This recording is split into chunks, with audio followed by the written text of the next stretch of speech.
Good day, everyone. I am Angel Grace Bontog from BSHM 3C, and for today's topic, I'll be discussing the Chapter 6 about the tourism public sector. So, at the end of the video, we will obtain these objectives, identify the various government agencies involved in the development and promotion of the tourism industry as well as their functions, also describe the relationships of these agencies with one another, and lastly, we will explain the possibility of public service as a career in the industry. So, it was during the year 1973 when the Philippine government realized that there is need to realign government efforts toward trade promotion and tourism development for greater effectiveness. Hence, the need for the government's immediate and priority attention. So this chapter deals with particular government agency directly involved in the promotion of tourism in our country. So there are several allied government agencies may also be included in this chapter as these agencies do not directly involved in the promotion of tourism and tend to provide a substantial contribution to the efficient operation of the tourism. So the first law, Department of Tourism. So the Department of Tourism was created by virtue of Presidential Decree number 189. So this law have the power to regulate, license, and supervise tour operators and accommodations facilities have now been devolved to local government units. However, it must be noted that the power to regulate does not include the power to prohibit operations of these establishments without due process of law. So the word regulate as used in subsection 1, section 244 of the Administrative Code means and include the power to control, to govern, and to restrain. But regulate should not be construed as synonymous with suppress or prohibit. So next is the Philippine Tourism Authority.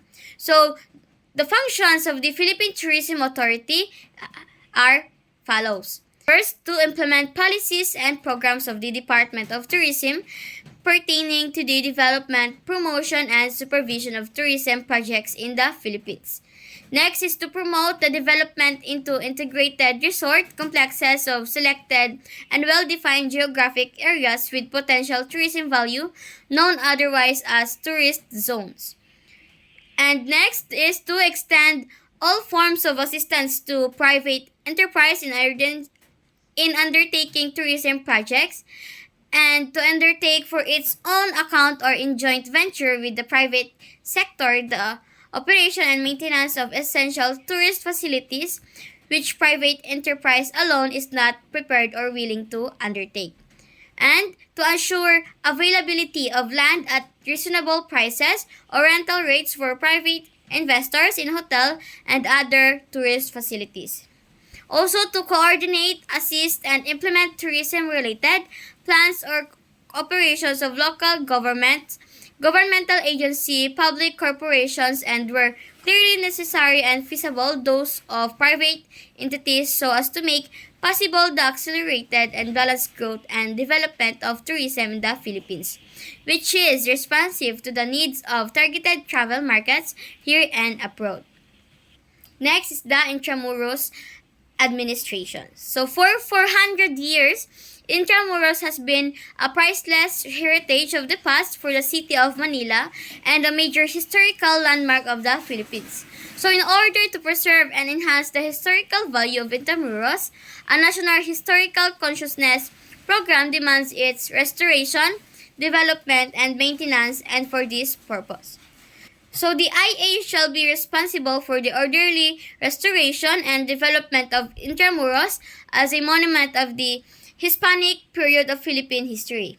So it shall also ensure that the general appearance of Intramuros shall conform to Philippine Spanish architecture of the 16th to 19th century.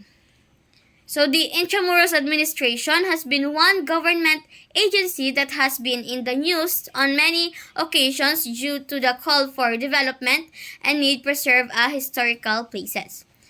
A number of business enterprises attempted to provide a more modern look to Intramuros, increased business activities which added to the pollution of Intramuros and demolished some old structures.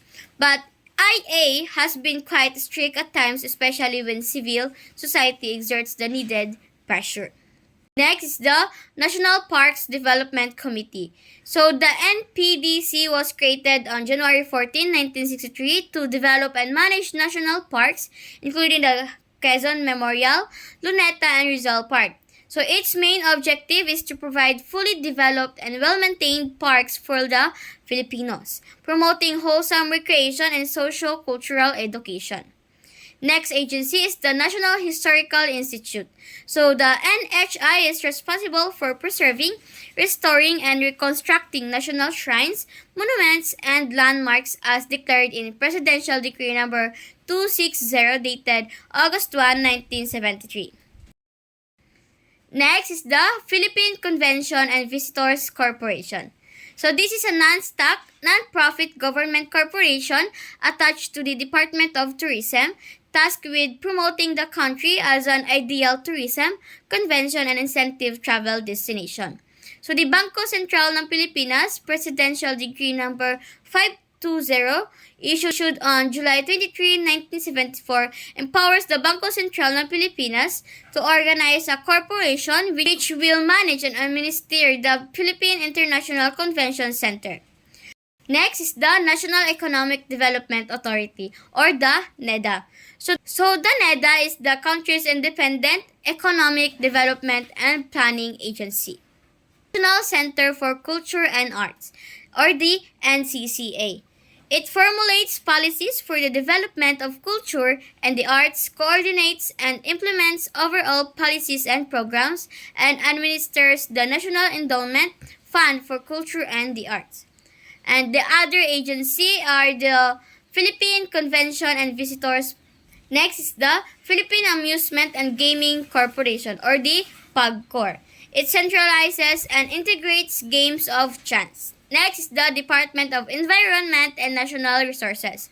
So the DNR is responsible for the conservation, management, and development of the country's environment and natural resources. It mandates the enforce social and labor legislation and regulate worker-employer relations. And for labor relation, it formulates wage income policy, recommend wage structure and adjustments, ensure safe working conditions, and maintain harmonious labor relations.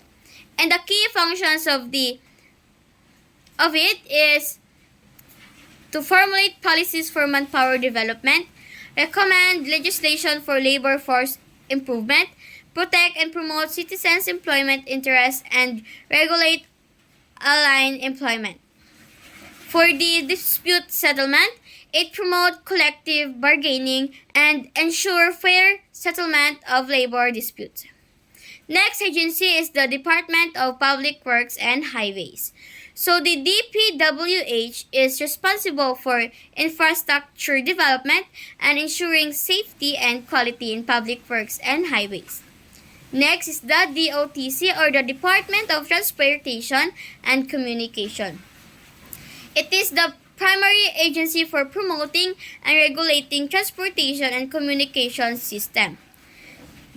So the following are the attached agency of the DOTC.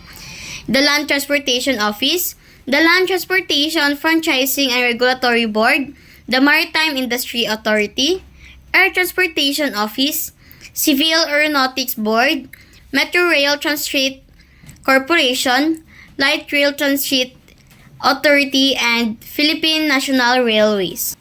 Next is the DTI, the Department of Trade and Industry. This is responsible for promoting and development trade and industry, generating jobs and incomes for Filipinos.